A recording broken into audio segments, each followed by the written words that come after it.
everyone, my name is Max and welcome to my July wrap up. So in July, I read 35 books. Yeah, 35. That's a lot. Thankfully though, that's making me feel really good about my August TBR being 36. I really didn't have any plans for a specific total this month. I was participating in a couple of readathons. I participated in Fantasy-a-thon, Cramathon, and BookTube, the Reading Rush. And I just read a whole lot. Now bear with me, a lot of them were either ARCs or from NetGalley or ebooks, so I don't have a lot of books to hold up, but I do have quite a few. So without further ado, let's just get into it. The first book I read was very disappointing and it really didn't set off July very well, and that was Deadbeat by Jim Butcher. This was the 7th book in the Dresden Files series, and this was kind of the defining factor for me that made me decide to DNF the series. I tried really hard. I didn't like the first one, which I think is very common for people. A lot of people don't like the first one. And then it got better, but then it just stayed so stagnant and it didn't get better enough, where there was still a lot of sexism and misogyny, and the main character Harry Dresden just drove me insane most of the time, and I just decided this is it. I'm done. I'm so sad. Codex Alera was my favorite series last year, so I mean I definitely suggest that series, but I'm just done with the Dresden Files. Next book I read was an arc of The Broken Wish by Julie C. Dow. And this I also didn't like. I don't know why, but nowadays I am having such a hard time reading fantasy that doesn't really matter in the big picture. Like this was just, it's about this family that was cursed because this girl's mom sucked and like went back on her promise. And then it's just like, nothing really happened, and I just found it so boring. I ended up DNFing it really early on. I did count it though, because my rule is if I read either more than 50% of the book or over 100 pages, I count it, because that's still a lot of time I'm putting into this book. And this was, I read it over 100 pages and it just did not work for me. So, oh, and I'm sorry, I gave Deadbeat and The Broken Wish 2 stars. Next book I read was my Tamora Pierce book of the month. I'm reading a Tamora Pierce book every month, and that was Emperor Mage, which is the second book in the the third book in the Immortal series. This is definitely my favorite book of the series. It is not my favorite book by Tamora Pierce so far. I loved her first series about Alana more than the second series, but I am really enjoying the second series, and I really enjoyed the third, and I gave it a 4 stars. The next book was one that I did read physically, and that was These Divided Shores by Sarah Rush. I read These Rebel Waves back when it first came out for the first Newt's readathon, and then I just never picked up the sequel, even though I enjoyed it. So I reread These Rebel Waves in June, and then I picked this guy up in July. I enjoyed it. I did not like it as much as These Rebel Waves, and I found the ending wrapped up way too easily. It was just like, it just happened way too fast, and I was a little underwhelmed, very underwhelmed by the ending. And also, I don't know, I didn't think it needed to be this long with such a short ending. It could have been, it's like 500 and something pages. Take out 100 pages and make the end, make it more of like the actual conflict than these smaller conflicts, and I think would have been a lot better. But I ended up giving this a 3.75 out of 5 stars. The next book was my first book I read for the Cramathon, which was to read a historical novel, and it also went towards read a book that came out in 2020. And I read my Alison Weir book for the month, and this was Catherine Howard, The Scandalous Queen. Catherine Howard is my favorite queen of Henry VIII. I think, you know, she had a lot of control over her body, and she was like, no, I'm gonna do what I want. But then when she married Henry, she was loyal to him and she loved him, and then he killed her. Spoiler alert, but also you can't really spoil history, especially Henry VIII, who's known for killing 2 of his wives. I love Catherine Howard. I love Six. I love her in Six, the musical. I've loved her for a long time. Every book that I read about Henry VIII and his wives, I just connect with her the most. Post, and I just really enjoy this. Alison Weir is masterful at the Tudor history, and I gave it a 5 out of 5 stars. Next book I read was a Lumberjanes volume. Honestly, I don't remember which volume, and this was really good. This was kind of the beginning of the end, though, for like being a series that I love, because this one has Noelle Stevenson still in it, and so it's still good. I found that once Noelle Stevenson stopped being a part of it, that was it for me. And I still enjoy the books, but nowhere near as much as I used to. And this was for Cramathon to read like a short book or a book under 200 pages. Next book I read was for the Cramathon, which was to read an Own Voices novel, and that might have been it, but I can't remember, honestly, and that was Wicked As You Wish by Rin Chupeco. I listened to the audiobook of this. This was my first Rin Chupeco, and this is about a boy who is the heir to a country that has been basically like totally frozen by the Ice Queen, and he's in hiding. And this was interesting because this took place on Earth, but there are a couple countries that are like magical and they're known in Earth. I thought it was like a whole different like universe or something. No, like it's all on Earth. And I thought that was interesting, but I don't know, I didn't love it. I think there could have been a lot more world building, and I thought the prince that we're supposed to be rooting for to like get his throne back was really annoying and really just super spoiled, even though he's been like in hiding for a long time and hasn't actually been like treated as a king. I just thought he could have been a lot better and he could have done a lot more.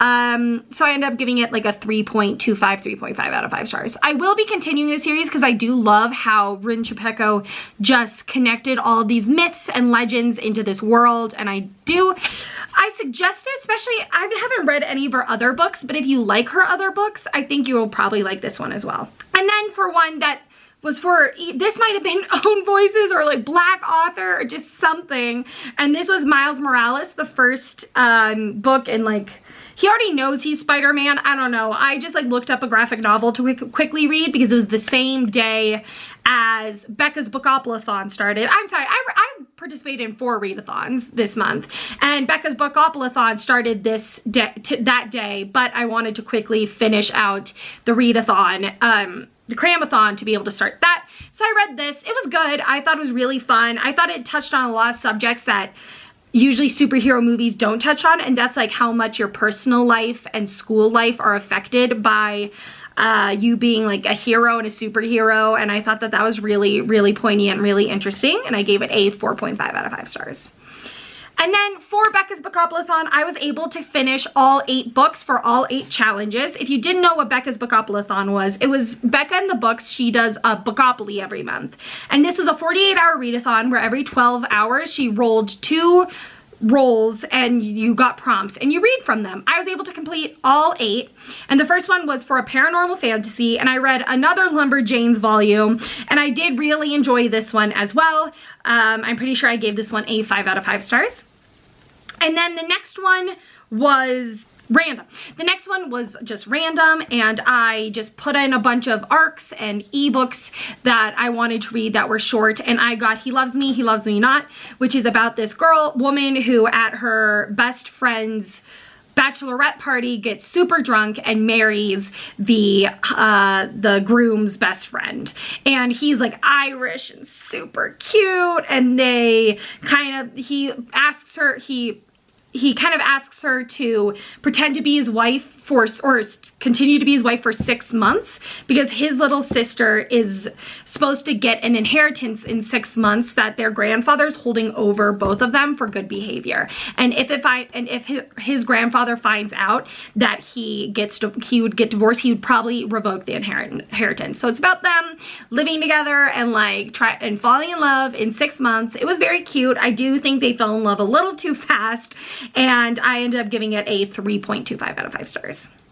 Next book I read was an ARC, and this was for a book with diversity, and I read The Year Shakespeare Ruined My Life, and this is about a girl. It's LGBTQ+, that's the diversity that I took from it.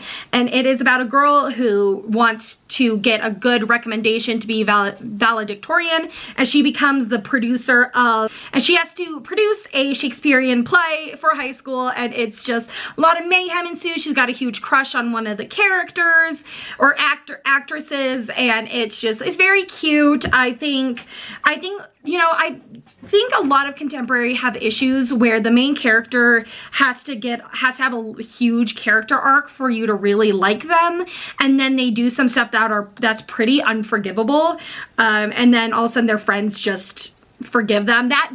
It drives me crazy. It's one of my least favorite tropes, but I found this one didn't do it to such an extent. The character, I think it makes more sense because they're just suffering from such huge burnout. They are trying to be valedictorian, they're trying to do great in all their classes, they do all this stuff, and on top of that they're producing this failing play, and I think the stress just gets to her and she just explodes. But I liked her from the beginning, and she didn't really do anything that hurtful, and I just didn't think it was that bad. I was like, usually I'm like, okay, how in the world are you gonna come back from this in like a day? But this, it made sense and it totally worked, and I gave it a 4 out of 5 stars. Next book I read was for a book that's gifted to you. I got an ARC and I considered that as gifted to you, and that was The Skylark's Sacrifice. I read The Skylark Song in June and really enjoyed it. I think it subverted a whole lot of tropes and expectations, and I really liked it. This one, not so much. I thought the insta-love was insane. Like, the characters from the first book, it's so much more gradual, and I like it so much, the romance. But then this one, it was just too much. And I think the male character needed a lot more character development to become liked. Like, I was fine with him and I liked him, but I feel like in the second book, all the character development that he had in the first book kind of just disappeared, and I just didn't like it. The plot was just so obvious, and it was like, oh my god, I know what we have to do. Oh, we have to do this. And it was like, well, yeah, like, of course that's what you have to do. Like, duh.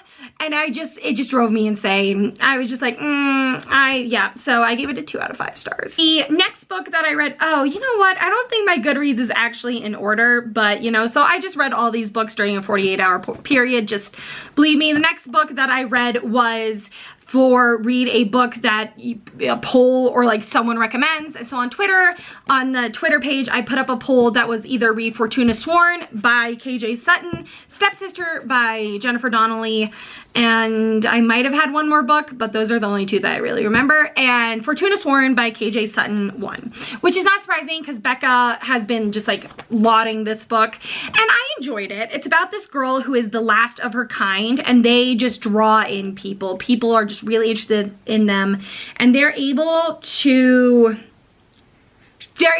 with a touch find the person's like biggest fear and use it and like make them have visions of it. And she is searching for her brother who went missing 2 years ago, and she is approached by this Fae lord, and he's like, if you marry me, I will get your brother, because he knew where he was. This was okay. It's dark Fae, it's dark romance, definitely.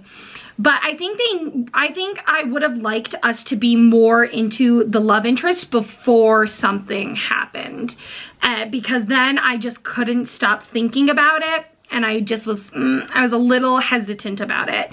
And then something that was revealed, I think was, I mean, it might have been you should have expected it, but I definitely, if it was supposed to be like a reveal, I thought it was a little obvious, but I'm still excited that I had guessed it before, and I gave this a 3.5 out of 5 stars. The next one was read a mystery or a thriller, and I read Goldie Vance Volume 2. It's a graphic novel. It's cute, it's fun. It's not the best thing I've ever read. The mysteries are pretty lackluster, but I did still think it was fun, and I gave it a 3 out of 5 stars. Oh, and this is about a girl whose dad is the general manager of a hotel. She works at the hotel, and she helps like the hotel mystery guy figure out crimes, and that's about it. Next book I read was for YA fantasy, and I read another Lumberjanes volume. You know, I was just like, gotta get through these. I wanted to finish all of them, so I did, and I gave it a 5 out of 5 stars. Then the last book I read was to read a contemporary or a romance, and I read Boyfriend Material by Alex Hall, and I really liked it. I suggest the audiobook. I really liked the audiobook, but I also read it I switched between the two. And this is about a guy who is the son of like an old famous pop star or rock star, and he's always in the news, and something happened where it was a total misunderstanding, but he works for a charity, and there's this big function coming up, but something that happens gets through the news, and all these big rich people are starting to draw out, and he's given an ultimatum that he needs to find a respectable boyfriend or he's gonna basically get fired. And so he asks this guy who's super respectable, very attractive, like very classy. He asks him to pretend to be his boyfriend until the event is done, and his boyfriend is like, okay, if you go to these things with me. And it was just so sweet and so adorable. It's so gay and I love it, and it's just so good. I definitely suggest it, and I gave it a 5 out of 5 stars. Next book I read was an ARC. I was in Salt Lake City on a business trip, and I read this, and that was Ashes of the Sun by Django Wexler. And it's about these two siblings who are basically on opposite sides of a war, because the girl is super, super sick when she's young, and these people who are kind of the heads of the country come and take her away to heal her as she becomes a fighter for them, or an assassin for them, something. And the brother is against them because they took his sister away. It was okay. And then the brother gets sucked into the other side. It was okay. I kind of wanted it to be like it kind of made it sound like both sides were supposed to be like, oh my god, how are you going to choose? And oh no, who's gonna be like, you know, I thought it was really gonna be like either be super obvious who you're rooting for, or like be really hard, like who are you supposed to root for, the brother or the sister. In this, I just found I didn't care. I didn't care which one won, and I didn't care which like government won. And I don't know, I'll probably pick up the sequel just because I was just interested in it enough, but I just wasn't the biggest fan, and I ended up giving it a 3.5 out of 5 stars. The next book I read was the sequel to my favorite book so far of the year, and that was The Name of All Things by Jen Lyons. I did not love this as much as Ruin of Kings, but the main character, Janelle, is now like one of my fictional crushes. She is so cool, and I love her, and she's just so awesome. I'm gonna read the third one. I got an ARC of it in August, and I'm so excited. The first book is about this prophecy, and these people are prophesized to bring about the end of the world. And our main character finds out that he's the bastard son of the heir to one of the most rich, famous ruling parties. And so he is like thrust into it, and he has to battle that, and then he learns about magic, and he learns about his destiny, and it's so good. I gave this one a 5 out of 5 stars, and I can't wait to continue. The next book I read was the last book before the reading rush, and that was True Life by Jay Kristoff. This series is not my favorite by him, but I did like it. It's Anastasia retelling, which I love. I love Anastasia. I love the retelling. It's definitely obvious in this. I've read Anastasia retellings where I'm like, where'd you get that? But this is definitely an Anastasia retelling, and I love it. The first book takes place way, way, way in the future, and we follow a main character who is the missing Anastasia Romanoff, basically. It's not her name, and she's best friends with this girl named Lemon Fresh, who's amazing, and this cyborg, oh, there's robots. I'm not explaining this well at all, and I don't know why. This AI, this lifelike, so there's robots that look exactly like humans. You would never be able to tell the difference. A lifelike shows up wounded, and they know each other from before. And they go on a journey, and it's all great. And I don't know why I can't explain this well, but it's okay. I gave this one a 3.75 out of 5 stars. I found that Jay Kristoff's last books are usually my least favorite. It happened in Nevernight, it's happened in Illuminae, and this happened here. And I don't know why, but his last book, I just don't think he does finales well, because I've never really loved his finales. But now for the reading rush. I read 10 books in the reading rush. No, I'm sorry. I might have read 12 books. Let me count. I read 13 books in the reading rush. I don't know how, but I did, because I also participated in the Raid-a-thon, where I read 5 books in the Raid-a-thon. And so that's where I was able to get 6 books in the Raid-a-thon. I'm a mess. 6 books in the Raid-a-thon. And that's where I was able to get all these books. But the first book I read was an ARC, and that was The Morning Flower, which is the second book in one of Amanda Hawking's Troll series, and I enjoyed it. I haven't loved this series. I got an ARC of the first book on Goodreads in June, and then I read this one, and I liked this one because the issue that I had from the first book was there wasn't a lot of world building, and this one definitely had more of it, and it ended on such a cliffhanger, but I don't know. There was something about it that was just like, I think it could have been done a lot better. I think she'd been fighting for this thing and fighting for it. And in the first book, she got like everything she wanted super easily, but she's a half-breed, which means it should be a lot harder. And that was an issue that I had, which was fixed in the second one until the last like 20%, when all of a sudden like everything was working out for her perfectly, and it just didn't make, I was just like, wait a second, like why? And then it kind of is explained in the end, but I was just like, I think there should have been a bit more hardship in the end, or in the last 20%, because I think it just happened a little too conveniently. But I am super excited for the third one because it ended on a huge cliffhanger.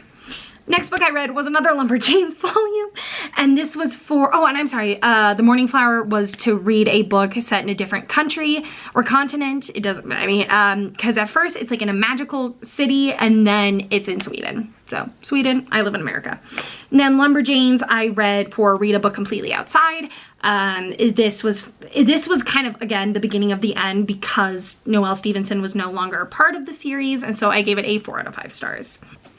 The next book I read was to read a book that was the same color as your birthstone. My birthstone is Amethyst. I'm born February 10th, and I read The Night of the Dragon by Julie Kagawa. I loved Shadow of the Fox. I gave it a 5 out of 5 stars. Soul of the Sword, I think I might have given a 4 out of 5 stars. And I don't know, each time that I finish one of the books, I like can never remember what happened once the next book comes out, which I think is probably a very bad sign, because I can remember like overall things, but I just could not remember what like the anything that happened. And so each time I read this, it's kind of like I'm trying to struggle to remember what happened, and then trying to also enjoy the story. And so I think I gave this one a 4 out of 5 stars, but probably more like a 3.75 out of 5 stars, because the ending was interesting. I think it happened fast. Like, I mean, it's only like 340 pages, so of course it happened fast, especially because it's trying to wrap up everything. But I think there could have been a little bit more lead up and a little bit more foreshadowing, because I think some things that happened was just like, what? Like, where did that even come from? And so I enjoy the series, but I enjoy binge reading them, because I think if I binge read them right now, I'd enjoy them more, because I just could not remember the previous ones. The next book I read was for the Read a Book Based on a Movie You've Seen, and I finally read Beauty and the Beast. Didn't love it. Didn't really like it at all. I really liked, so Beauty and the Beast, right? Turns out the book, so he's a beast, right? Duh. But she's visited, once she's taken by him, she's visited by the human prince part of him in her dreams, which, like, I wish that had been in any movie or retelling that I've seen or read, because I think that's amazing. And I did like that part, but then it just wrapped up too easily. There's so much insta love, and then there was like, the last third was told from different people's point of views that was like so boring, and I just don't suggest it at all. I thought it was very boring. Just stick to the movies. And the next book I read was for the prompt, read a book that starts with the word the, and I read The Shadows Between Us by Tricia Levenseller. Tricia Levenseller is an author that is quickly becoming an auto-buy, one of my favorite authors.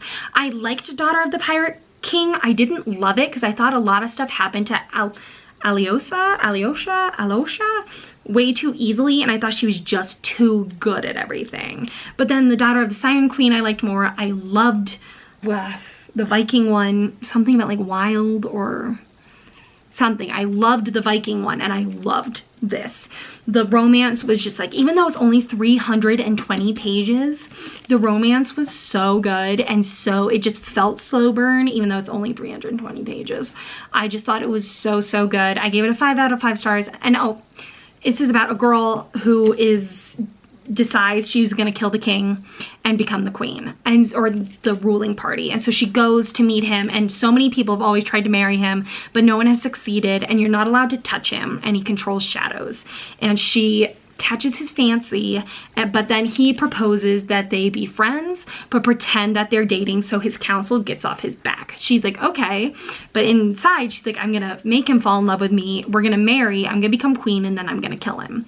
And it was just so good. 5 out of 5 stars. I loved it. Both of them are my new favorite fictional, like are new fictional crushes for me, because they're both just so great. Next one was the last one for a specific prompt, and then the rest kind of either fit into a prompt or just extra books. And this was to pick a book from a random stack, or the first book you touch. So I just put down a stack and I just touched the first one, and that was Kingdom of Exiles by Maxime M. Martineau. I loved this.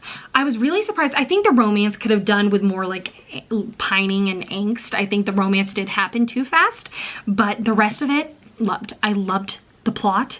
I love that. So she is a beast charmer, which means she's able to control beasts, and she has them and they're all like magical. And then she's exiled from her homeland and you don't know why. And a assassin is sent to kill her, but instead they decide to work together. I liked it so much. I liked the plot. I liked the characters. The romance, again, could have lasted a little bit longer, like before all of a sudden they were in love and, you know, doing stuff together, especially with the circumstances, because the guy is cursed. And I won't really explain it, but he's definitely cursed, and it's just, I think it just happened a little too fast. But other than that, I really enjoyed it, and I gave it a 4.25 out of 5 stars. Okay, so the next book I read was The Nickel Boys by Colson Whitehead, and wow. This was brutal. It was brutal.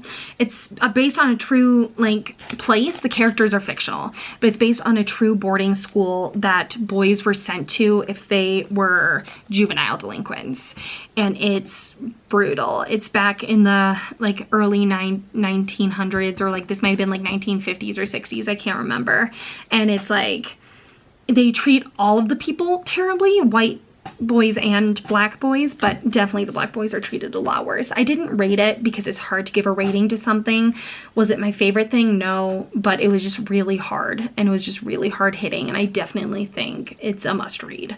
You should definitely read it. I read another Lumberjanes volume, which I gave a 4 out of 5 stars. Then I read a book In a Holidays by Christina Lauren. It's an ARC that I got, and it is about this girl who is in a time loop around the holidays, and she just keeps almost dying and then like waking back up, and it's a week before. And I wanted there to be more time loops. There were 4, and she like, it was like there were 3, and then all of a sudden she had all of her character development and she was able to do everything perfectly. And it just, I was like, I think there should have been a few more where she kept fighting, being like, no, this is how things are done. No, we have to stick to like everything that we've always done, tradition and everything. But like, I wish it would have taken longer. And the romance did happen a little fast, but I did like the romance, so it was cute. So I gave it a 4 out of 5 stars. And then I read a manga that was an ARC called Things I Can't Tell You, something like that. There Are Things I Can't Tell You, and I did not love it. So it's about these 2 guys who were friends in high school, and then they kind of lost touch, and you learn why, and I thought it was very boring. I thought it was really, really boring. I ended up giving it like a 2.75 out of 5 stars because it was just so boring. It's like 200 something pages, and it's in manga, which like, it just dragged. I was just sitting there like, oh my god, this is so boring. And I didn't like the art style very much. So yeah. Next book I read was Roommating, which was so cute. It's about these 2 people who are going to take over, one of them is a girl, and they're going to take over her father's business because he's retiring. But they are kind of enemies, and her dad gets them an apartment and says, you have to live together for 6 months before I trust you to work together as business partners, which is like weird. And you gotta definitely suspend your disbelief for that, because it's kind of like, what? But it was cute. It was hate to love. I do think again the romance happened a little too fast, but I did like it, and I gave it a 3 out of 5 stars. And then the last book I read for the readathon was another Lumberjanes volume, and this one was really great. The parents came, and it was like Parents' Day, and then they were trying to keep all the supernatural stuff a secret, and it was great. I gave it a 4 out of 5 stars. And then I DNF'd 2 books in a row. I DNF'd Plain Bad Heroines by Emily M. Danforth, something. I wanted to like it. It's by the author who wrote The Miseducation of Cameron Post, which I've not read, but I wanted to really like this one. I just didn't. It's about this story. So the school had these two girls who were in love and they died, and then people kept dying. So it's basically cursed, and now 50 or 100 years in the future, they are trying to make a film of it and stuff keeps happening. I just got 220 pages into this and nothing had happened. It's 600 pages and I just couldn't do it. And I was like, it's just so slow, and it did not need to be this long whatsoever. We should have been fully into the plot by this point, I think, and it just, no, I gave it a 2 out of 5 stars.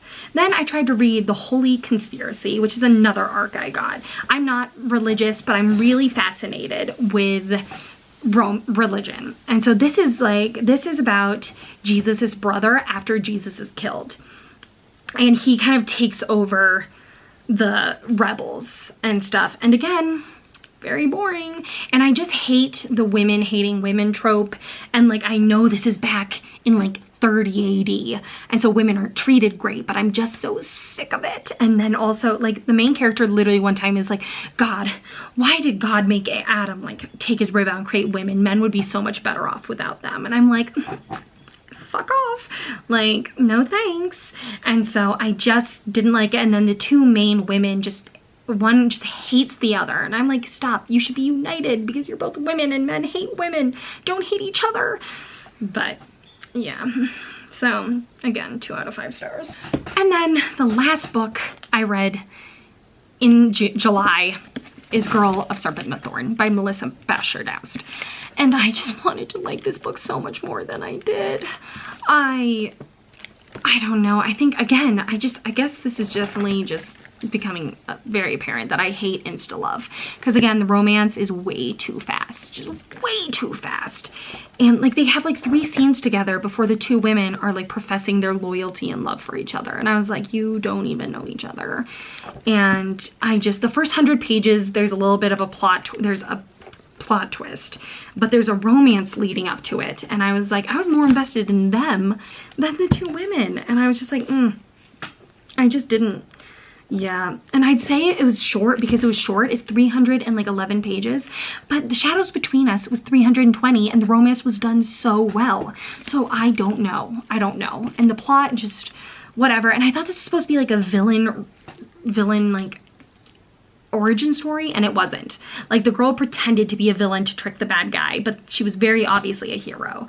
And so I gave it a 3 out of 5 stars, and I'm really bummed about it because I wanted to love it. All right, everyone, well, that is it for my July wrap up. I hope you enjoyed. Please stay tuned next week for some more videos. Bye.